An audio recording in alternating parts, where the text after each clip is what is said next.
교수님께서 발표를 해주시겠습니다. 모두 박수로 맞이해 주시기 바랍니다.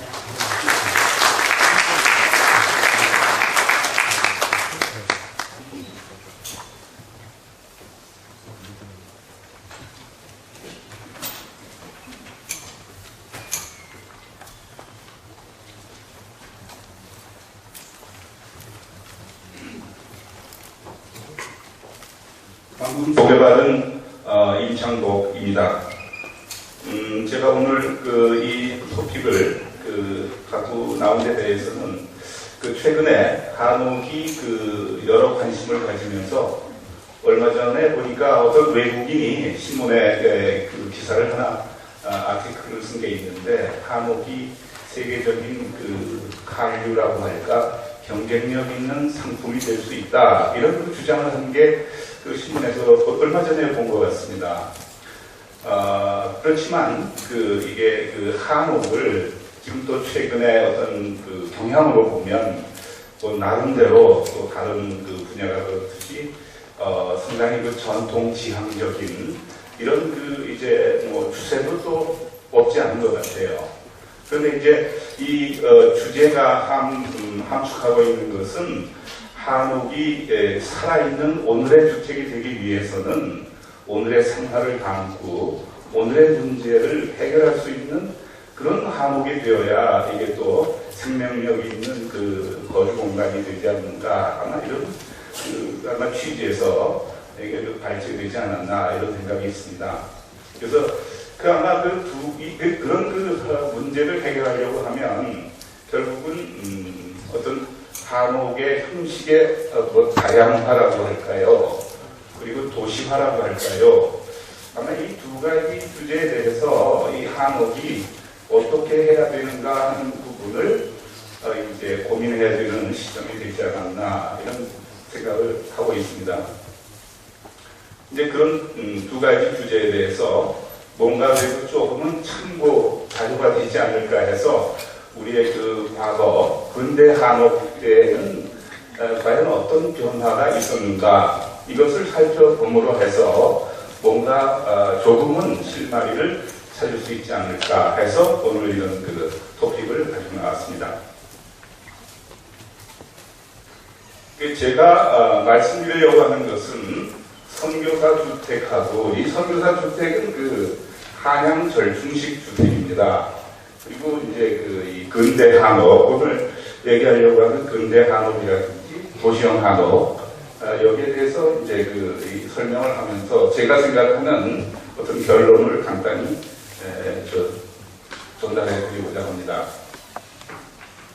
근대 한옥의 형성 배경에는 여러 가지가 있겠습니다만은 사실 우리나라 나름대로도 신라 운동이 전개되었었고요. 조선 후기에는. 그래서 또 개화기 때는 나름대로 생활의 과학화라든지 어떤 남성 중심에서 가족 중심으로 이 의식이 변화한다든지 위생을 중요시하자든지 하는 등등의 새로운 이 변화의 과정이 있었습니다. 이런 차에 사실 서양 사람들이 선교사들이 들어옴에 따라서 이 사람들이 최초에 거주하던 공간이 사실은 한옥입니다. 이 사람들이 한옥을 고쳐서 쓴 거죠. 그러니까 이 한옥을 그럼 어떻게 고쳐서 썼는가? 이제 이런 것들을 보다 보면 이제 어떤 우리 나름대로의 이제 생각을 갖게 해주는 것 같다. 예를 들어서 우리나라에 처음 온 선교사는 잘 알려져 있듯이 닥터 알렌이지요. 1884년에 들어왔고요. 이어서 85년에 언더우드하고 아펜셀라 목사가 85년에 들어왔어요. 그래가지고 제일 처음에 언더우드가 정동의 한옥을 개조해서 세모난 교회를 만들었습니다. 그 이후에 이제 다른 여러 가지 개조의 사례가 있습니다만은 이런 목사들이 한옥을 개조해서 쓴 것이 나름대로 좋은 참조가 되지 않을까 이런 생각을 한다는 얘기입니다. 그래서 처음에는 서양인들은 한옥이 채광과 환기에 문제가 있다. 그래서 주택에 커다란 유리문을 설치한다든지 그러면서도 이제 물론 플랜은 미국식의 방달로 이제 그런 형식의 건축 플랜을 짰지요. 그래서 이런 것들이 많이 이제 소개가 되고 있고, 이제 아까 선교사들의 부책을 보고 한국인들이 그 당시에 미션 필드에 나오는 걸 보면 상당히 천국과 같다고 그랬답니다. 최초의 서양 선교사들이 와서 지은 집을 보고 여기는 천국인데 당신네들 목사들은 여기가 천국인데 왜 자꾸 천국에 가려고 그러느냐, 뭐 이런 얘기를 했다고 그래요. 뭐 그런 얘기들이 다 실려 있습니다. 그러니까 우리는 이런 굉장히 돼지처럼 살고 있고 뭐 이런 얘기를 했다는데, 하여튼 초기에 이 선교사들이 우리의 주거 문화에 이런 영향을 준 부분이 많다, 이런 측면에서 말씀을 드리는 겁니다. 그러니까 예를 들면은 한옥을 제일 처음, 아까 그러니까 이제 이 생란교회 언더우드 목사가 이 정동에 있는 한옥을 지어가지고, 물론 이건 교회로 쓰긴 했습니다만은 뭐가 문제였느냐 하면 이 한옥에는 현관이 없다. 그래서 이 나름대로의 현관을 만들어가지고 들어가고 나오고 하는 부분을 만든 것이 이 생란 최초의 교회입니다. 그러니까 이걸 바꾼 거죠. 이걸 바꿨고, 그 다음에 자기 집도 이렇게 이제 유리문을 해 달아가지고 이제 한옥을 바꿨다 하는 것을 이제 여기서 볼 수가 있고요. 그러니까 언더우드 목사의 정동 사택이 이런 유리문이 달아져서 여러 가지 이제 그동안의 문제를 해결을 했는데, 이제 그 후에 이북이라든지 저쪽 목포라든지 이 지방에 지어지는 많은 선교사들, 예를 들면은 목포에 있는 배유지 목사의 이런 사택, 이런 걸 보면은 우리가 이제 전통적으로 가지고 있었던 전통 이제 이 한옥하고는 상당히 다릅니다. 이렇게 포식을 마련을 해주고 그 안에 이제 뭐라고 할까, 현관이 있고 현관에 유리문이 있는, 그러면서도 이제 뭐라고 할까, 한옥의 숟가락이나 이제 개화나 이런 걸 사용을 해가지고 이제 한옥을 만들었다, 그런 얘기예요. 그리고 이제 선교사들의 많은 이제 주택들이 남아 있는데, 특히 선교 본부로 남아 있던 대구의 선교 본부하고 청주의 선교 본부에 남아 있는 선교사 주택지 등 상당히 의미하는 바가 큽니다. 여기 남아있는 것은 이제 대구의 수처 주택이라고 해서 1910년경에 지어진 건데, 동산동이요, 대구에. 그러니까 여기는 이게 뭐냐 하면, 이 평면은 대부분 당시의 미국에 있었던 방갈로식 평면인데, 이 지붕은 한식으로 했어요. 근데 이 미션 필드나 이런 데 나와 있는 기록을 보면 이 취지는 기독교에 대한 반감을 줄이기 위해서 이 선교사들의 거주 공간을 가급적 이제 어떻게 보면 현지화한다고 할까, 이런 전략의 일환으로 이제 기와지붕을 했다는 거죠. 그리고 이제 청주에 남아있는 양관 1호인데, 이게 요새 이렇게 4호로 바꿔놨어요. 근데 1907년경에 된 건데, 이게 아주 상당히 의미 있는 양관이라고 생각이 됩니다. 여기 바로 앞에 민노아 목사의 이제 묘비도 있습니다만은, 이게 이제 지붕으로 들어가 보면 이와 같이 대들보와 석가래가 그대로 남아 있습니다. 그리고 더욱이 이제 저희가 생각해야 될 부분은 요게 도마창이라는 게 있어요. 도마창. 이게 도마창이라는 거는 서양 건축에 나오는 요소입니다. 우리의 전통 건축에서는 그게 모르겠습니다. 있긴 있었겠지만은 아마 거주 공간으로 그렇게 사용한 예는 많지 않으리라고 저는 봅니다. 그렇지만 이 도마창을 이렇게 만들어냈는데, 이걸 만들어낸 사람이 누구냐 하면 한국 도편수예요. 그러니까 이 집을 지을 때에 다른 건 다 다른 사람들, 천국 사람들 데려다가 이제 벽돌 쌓고 이런 걸 다 했는데, 지붕을 만드는 거는 한국 한인 도편수가 했다 하는 것이 중요하다, 이런 말씀을 드릴 수가 있겠습니다. 이제 그 다음에도 여러 이제 양관들이 있는데, 이 양관들에서 보면은 어떤 현관이라든지 이런 것을 만들어내고 상당히 갖춘 구조인데도 불구하고 나름대로는 뭐 경관적 측면에서의 한옥을 이제 많이 고민하는 흔적이 있다 이렇게 생각이 됩니다.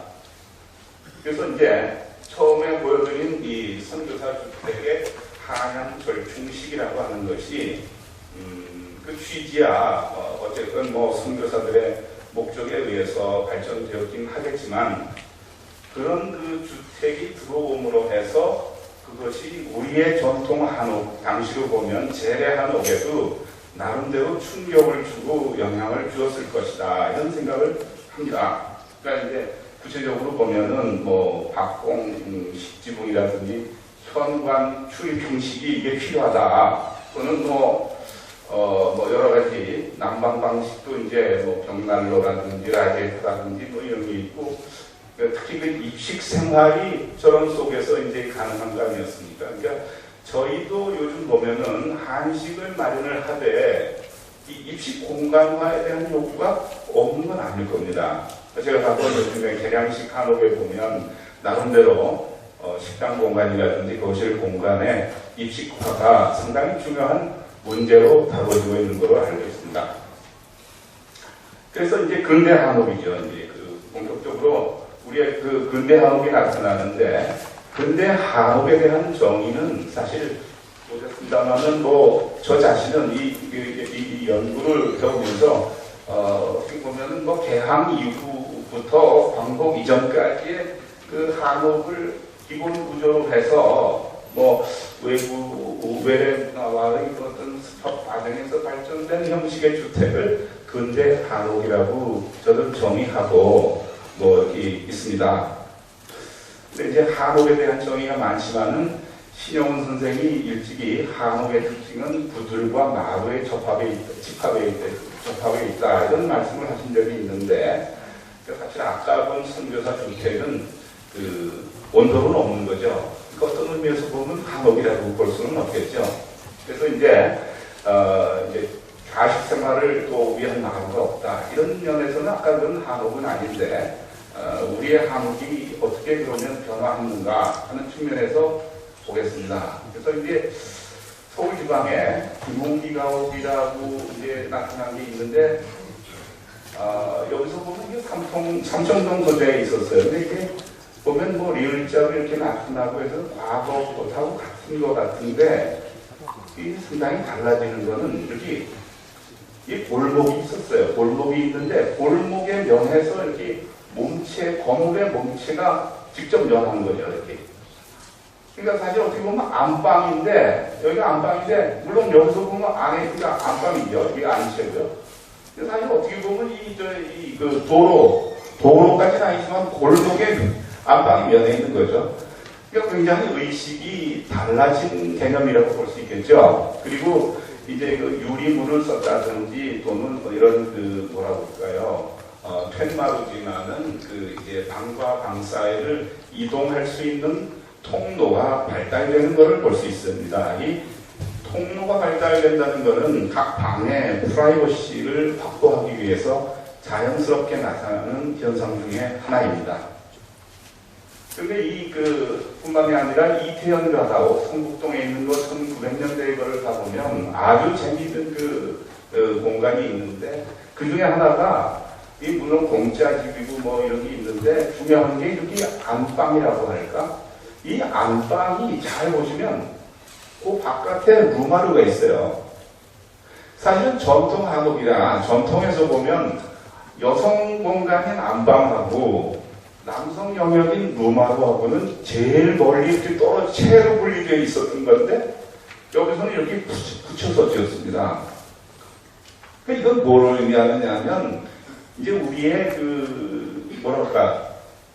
거주 공간에서 인식이 성에 대한 구분, 유교적 이제 남녀 유별이라는 인식이 사상이라고 할까 뭐 그런 인식이 열거지고 어떻게 보면은 함께 생활을 해야 하는 그런 인식이 보편화됐다 이렇게 볼 수 있겠죠.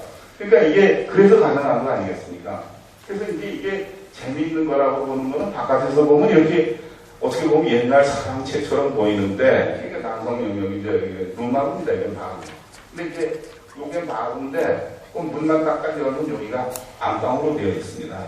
그래서 상당히 그 재미있는 공간이고, 물론 여기에 이제 참마루가 이제 부엌에는 들어오고 화장실도 내부화되고 이런 그 공간을 볼 수가 있습니다.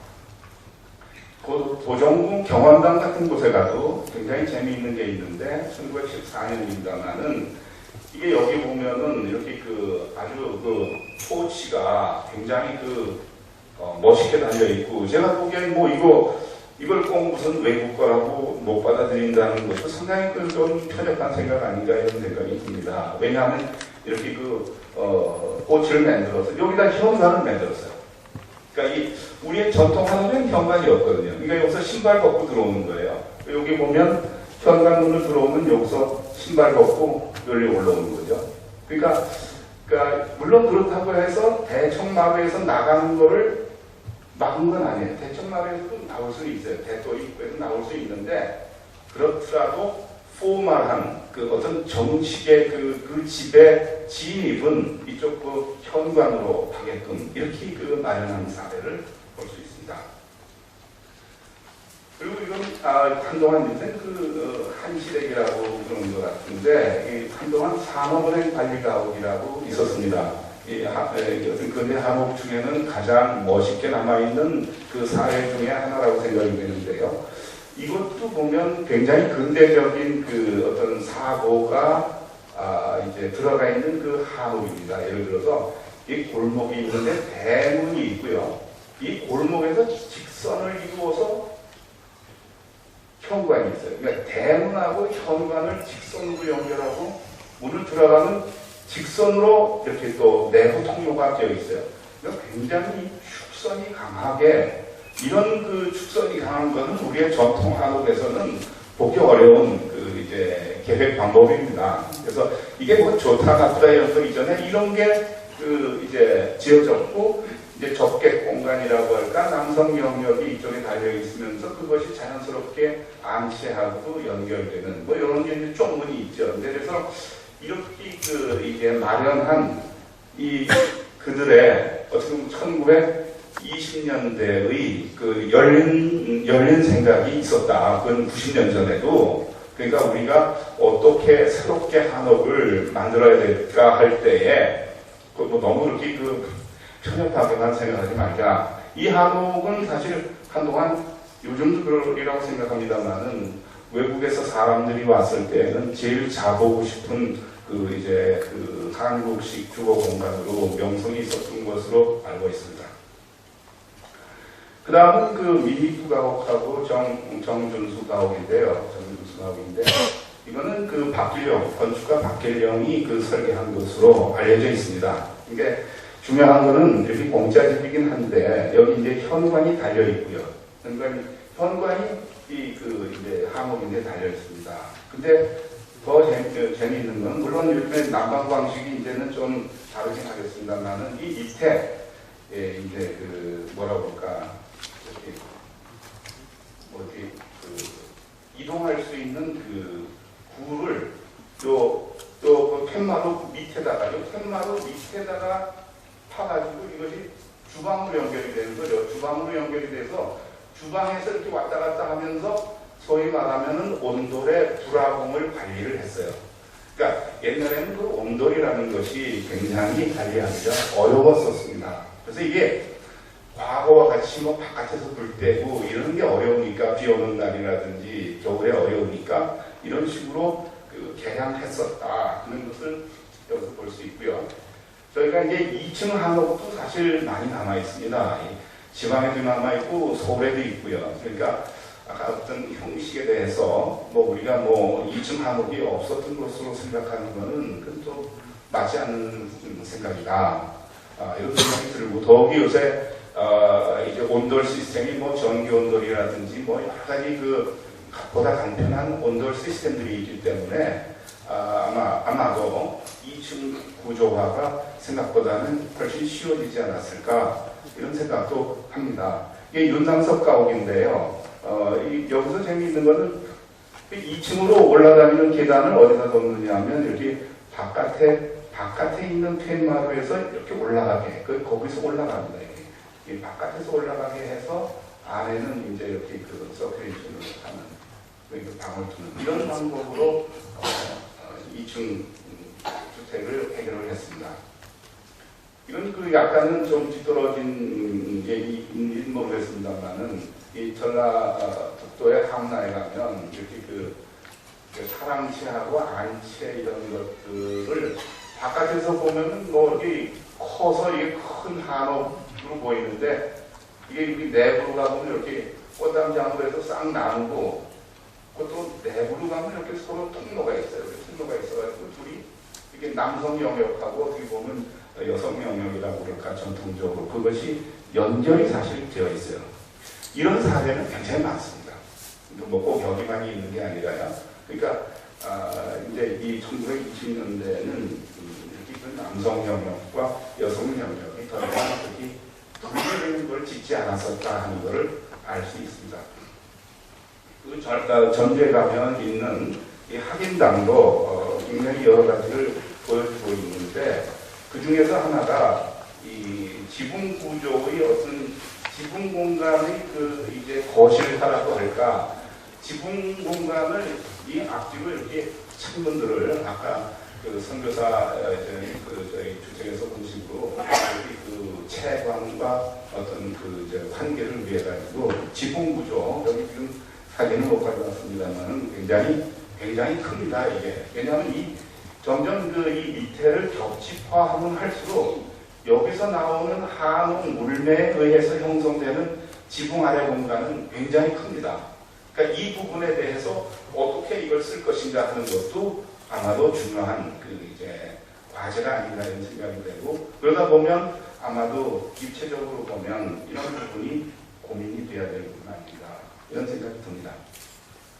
그리고 연안 김치정택은 조금 더 전 1903년경에 이루어졌습니다만은 전남의 영광군에 있습니다만은 여기 그 삼효문이라고 이제 들어가는 종택의 문이 있는데 그 일대에서는 어디서도 볼 수 있는 어떤 이런 그 상징성이라고 그럴까요? 어떤 그 방향성이라고 할까요? 이런 아주 그 대단한 그 생각을 했다. 그러니까 우리도 뭐 이런 거 만드는 거에 대해서 너무 주저할 필요 없지 않나 이런 생각을 여기서 했습니다. 그래서 이 안에 들어가 보면은 사랑채에 이런 뭐 세련되지는 않았습니다만은 이게 목욕탕이라든지 이게 변소입니다. 이 변소가 이게 사랑채의 툇마루에서 이렇게 들어가게 이렇게 되어 있습니다. 그래서 이게 초기의 어떤 그 모습을 보여줍니다. 그런가 하면은 만상백은 이게 경북 성주에 있는데 이것도 의미하는 바가 많아요. 왜냐하면 이 아래 위층에 칸살이 작은 거는 일본 목수가 잡았어요. 이게 뭐냐면 여기 그 각형으로 된 그 목구조죠. 그러니까 여기에 다른 우리가 본 한옥보다는 뭔가 좀 촘촘하게 뭐가 이렇게 되어 있는 것 같고 요것이 그러니까 그 일본의 어떤 다다미 모듈에 맞도록 이게 되어 있습니다. 근데 이 사람도 이게 지붕하는 건 어려우니까 이 지붕은 이게 한인 도편수가 와서 해줬어요. 그러니까 이게 일본 목수와 한인 도편수가 만나가지고 만든 집이 만산세입니다. 그러니까 여기에서 보는 이제 이런 목구조에 대해서 어떻게 해야 될지 이제 고민해야 될 부분이 있다 그런 생각이 듭니다. 물론 여기 근대 한옥이 갖는 공간적 변화와 의미에 대해서는 뭐 조금 나중에 다시 결론해서 말씀을 드릴 예정이니까 여기서는 생략을 하기로 하고요. 이제 그 다음 넘어가는 것이 도시형 한옥인데 이 도시형 한옥은 사실 도시형 한옥이라고 불렸던 건 아니고요. 최근에 이제 학자들 사이에서 아름아름 그걸 도시형 한옥이라고 하자 해서 사실 요즘은 많이 도시형 한옥이라고 부릅니다. 그렇지만 이것이 지어질 당시 1930년대에 서울에서는 이걸 지으면서 도시형 한옥이라고 부르는 사람은 없고요. 개량 한옥이라고 그러죠. 개량 한옥.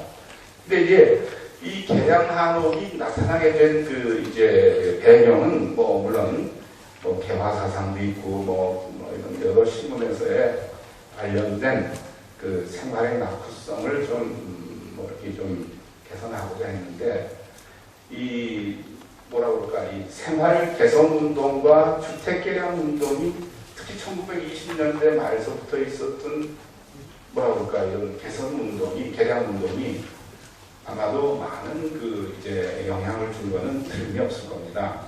이제 잘 알다시피 이제 그 1920년대는 우리나라의 역사에서 그 이제 조선일보나 동아일보가 창간이 되지 않습니까? 이제 다시 말하면 문화주의로 그 이제 1919년도에 3.1운동이 일어나고 그래서 더 이상 이게 무당 정치로는 되지 않고 문화 정치로 이 식민지를 다스려야 되겠다 이런 그 어떻게 보면 일본의 그 이제 여러 가지 계획에 의거해서 20년대부터가 이제 이렇게 문화 정치의 시대인데 그 20년대부터 이제 그런 시작이 돼가지고 상당히 많이 그 우리의 뭐 어쨌건 주택 개량에 대한 논의가 많이 있었죠. 그 이런 것들도 그 중에 하나라고 생각이 되고요. 당시에 이제 그 신여성이 그 이제 등장이 된다는 거 아닙니까? 신여성이 뭐 나는 외국 유학생하고 결혼하고자 한다든지 뭐 초콜릿을 좋아한다든지 뭐 이런 거죠. 피아노 한 채가 있으면 좋겠다든지 이런 그러니까 이런 그 사고가 1920년대, 30년대에 많이 있었다. 그런 가운데 건축가들의 이제 주택 개량 운동에 의해서 여러 가지 주택의 각부 공간이 이제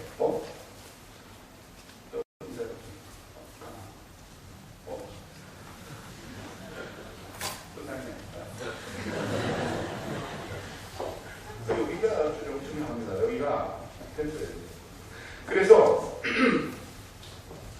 이제 그 개량 이렇게 개량을 하면서 아주 그 우리 민족의 굉장히 뭔가 존경할 만한 그런 그 건축가가 한 분 있는데 잘 아시는 그 박길영 선생이시죠. 일제시대 때 한국인 최초의 근대 건축가가 되신 분이죠. 경성고공을 나오시고 독립된 그 자신의 사무실을 일제시대 때 가지고 있었어요. 그래서 그분이 한 설계가 굉장히 많이 남아 있습니다. 그러니까 뭐 우리가 지금 알고 있는 옛날에 그 화신백화점도 그랬고 저쪽 대학로에 있는 그 이제 왜 지금 옛날 건물 하나 있잖아요. 그런 것들 다 박길영 선생의 작품인데 그분이 이제 어떻게 그 주장을 했느냐면 이렇게 이제 과거의 주택은 이렇게 그 중정식인데 재래식은 이게 중정식인데 이거는 좀 문제가 많으니 앞으로는 이렇게 집중식으로 개선하자. 이거를 개량식이라고 불렀어요. 개량식은 이게 개량식이다. 우리의 과거 주택 이런 재래주택은 이게 좀 여러 가지 뭐 있습니다. 얘기들이 많고 뭐 부엌에 어떤 문제가 있고 뭐 대청에 어떤 문제가 있고 많은데 이걸 이렇게 바꾸자. 이걸 지금 보면은 뭐 복잡하게 볼 게 없고 이건 헛집인데 이건 겹집이에요. 겹집. 이렇게 겹집화하자. 그 내부 동선으로 각 시를 이동하자. 이런 그 주장이지요.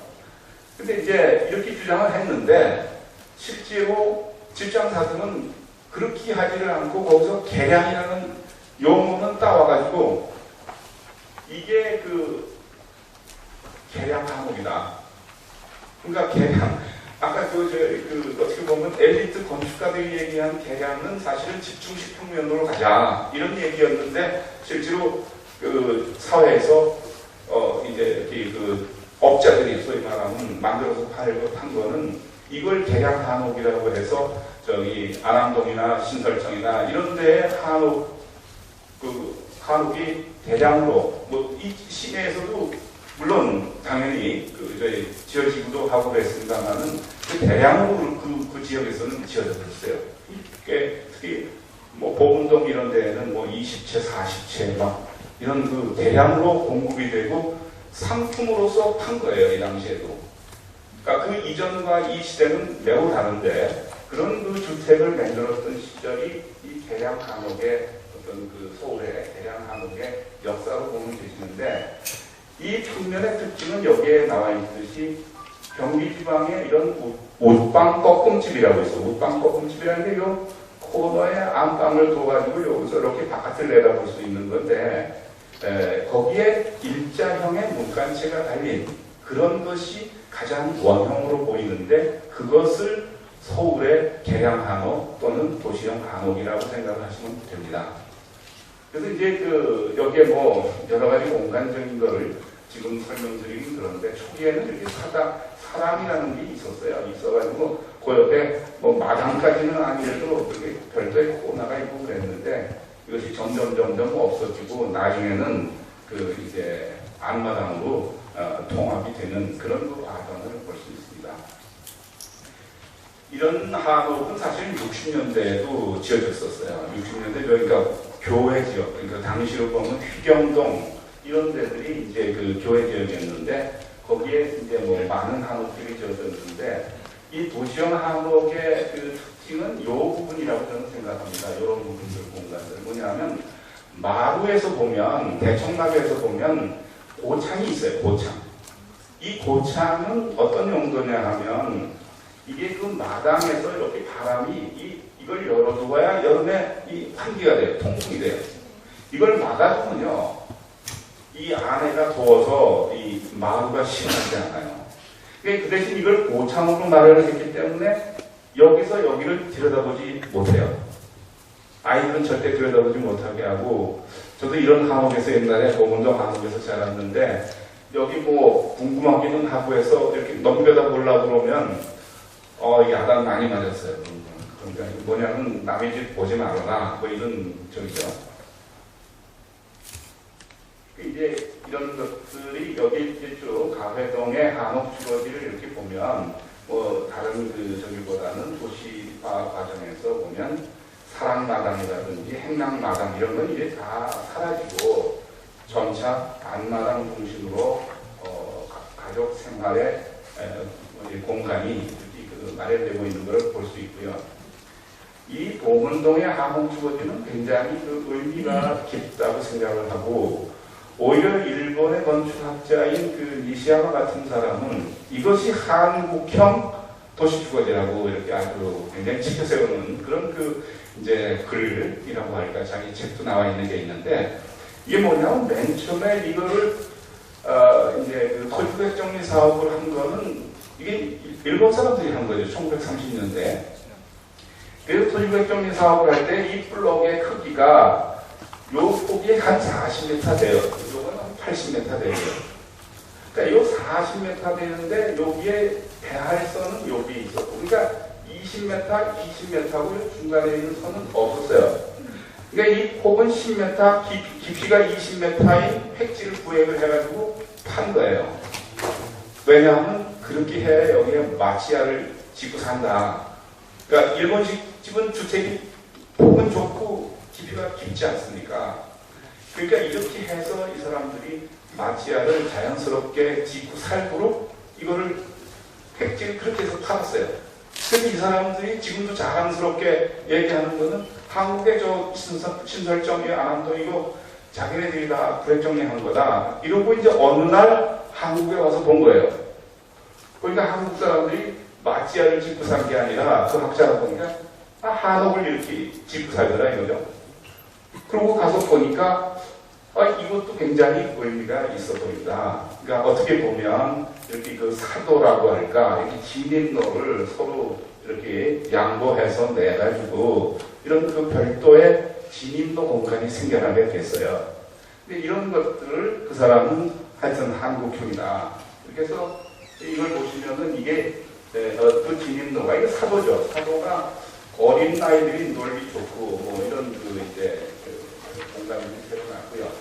그 다음에 이 2층 한옥도 이제 이 세부동이나 내저동에 가면 나와 있는데 이것도 중요하리라고 생각이 됩니다. 자, 그래서 결론으로 말씀을 드리면은 뭐 제가 오늘 가지고 나온 유형은 한 3가지가 되는데, 그러니까 한양 절중식 주택, 선교사 주택으로부터는 그 어떤 벽식 구조와 한실 목가구 지붕 구조가 가능하다고 하는 것을 볼 수가 있었고요. 그리고 또 뭐 여러 가지 있겠습니다만은 그 현관 출입 형식의 평면 구조가 활용된 것을 볼 수 있었고, 입식 생활이 가능한 공간 구조에 대해서 많은 사례를 볼 수가 있었다. 그리고 근대 한옥으로부터는 남성과 여성 영역이 분리는 가능하나 하나로 될 수 있는 어떤 그 본체 개념이 성립이 되었다는 걸 알 수 있고요. 그러니까 다시 말하면 앞마당이 여성 공간에서 가족 생활 공간으로 변화하고 있는 걸 볼 수 있고요.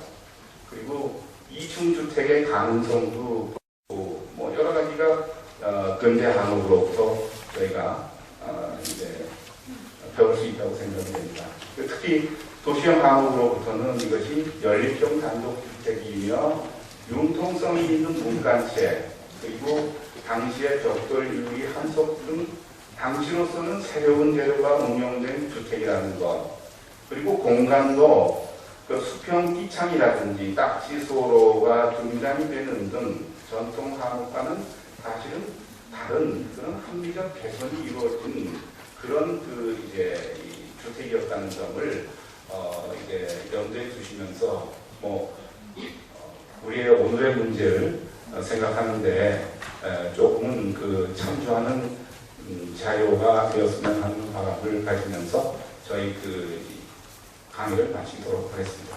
감사합니다. 네, 이사재 교수님 다시 한번 감사드립니다. 저희 선천일에게는 사실 한옥, 양옥